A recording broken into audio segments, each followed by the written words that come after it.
Okay guys, I want to go really in depth on the omoplata. I'm going to talk about my personal favorite finish for the omoplata and just a lot of details from within the position. So we're not going to focus on setup, it's just going to be, navigating through the initial position.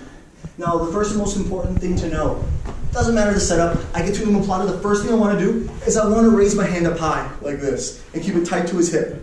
Because instinct a lot of guys have, the second they go omoplata is they jump over the top. If he jumps over the top, goes inside control, it's horrible for me. I did all that work for nothing, I'm going to have a bad time. So come back. The second I lock up, I'm reaching over the back as much as I can. I'm not going to be able to necessarily reach all the way up right away, but this is going to stop his initial jump. From here, I keep my knees to my chest, and I'm going to extend up, and I'm going to grab his lapel.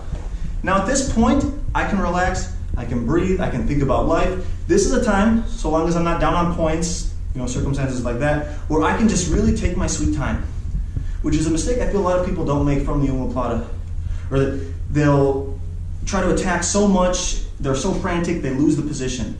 So when you're here, take your time, let them feel every pound of your pressure, so long as you're not down on points, you're not about to lose. He's on your time at this point. Let him feel every moment of it. When I'm down here, I don't want to, this isn't time to chill, this isn't chill time. From here, I gotta quickly get to the top. So I'm here, I reach, knees to my chest, I extend up, grabbing the lapel nice and tight. From here, if you watch any of my fights, you can see a lot of times I get here, I start breathing, I recompose myself. It takes a lot of energy to get to the omoplata, so sometimes you need a second. Once I'm fully recovered, I can start attacking.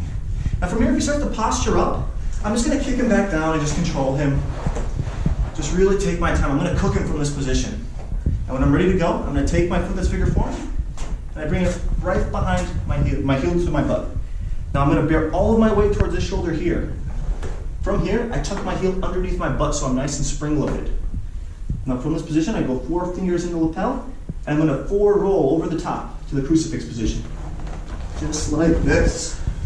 Now in this position for the finish, I unlock and I scoot out as I pull down on his lapel on both sides. So it's not enough just to scoot up, and it's not enough to just pull down. I must do both motions in unison. It's a very tight finish, guys. So once again, we're here. The first thing, I said the omoplata, I reach, knees to my chest, I sit up, I grab. And something I commonly say, guys, sometimes the best thing to do from the omoplata is nothing. If he's going crazy, like he's moving around, he's getting all buck and brolic, let him. Just breathe and just let him get tired. You'll see he can put up a fight 20, 30 seconds, maybe longer, but after a minute you're gonna see his gas is gonna start to run out and he's gonna go nice and slow. And the slower he is, the easier the finish is. So if he spazzes out, it's sometimes a gift, guys. If he starts to really posture, I'm just here, and look at what I do. I just anchor, anchor, anchor. I come up, I just hold. I start to pressure in a little bit, but I don't try to finish. Just controlling him, letting him get tired. Once he slows down, then I'm more inclined to try to attack and finish. From here, heel to butt, I lean all my weight towards the shoulder, heels underneath. I'm nice and spring-loaded now. I go 4 fingers in the lapel, and I'm gonna roll over the top, right to the crucifix position. Now I'm being nice to JT, and I'm not cranking it hard, but in a tournament setting, the second you roll, you're immediately scooting out. Because when you roll, his shoulder's out of alignment. So the second you start going, he's gonna tap. So once we're here, I unlock and pull. Now another important detail for tournaments, guys, is if I start scooting, he can follow me. If he keeps following me, eventually we're gonna go out of bounds and we reset the position. We start from the standing.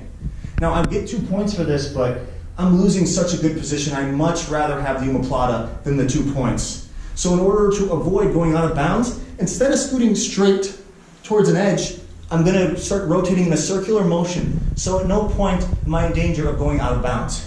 So he follows me, follow me, JT. I just go circular. Don't scoot out, scoot in a circle.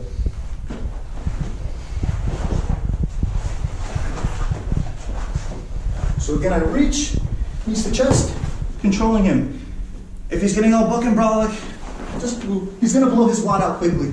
Let him move, let him move. He slows down. Heel to butt, I lean all my weight, tuck my heel under my butt. 4 fingers in the lapel, and I roll. From here, I scoot in a circular motion for the finish. Remember, I'm circling as I pull down. Now from this position, if he comes to his knees to alleviate the pressure, start to come to your knees, JT, I can just drop his shoulder to the mat and just hit the traditional finish. If you watch on YouTube, I have a fight from Asian Open in the finals, and this is exactly how I finish.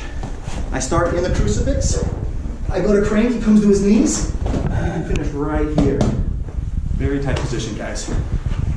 One more time, full speed.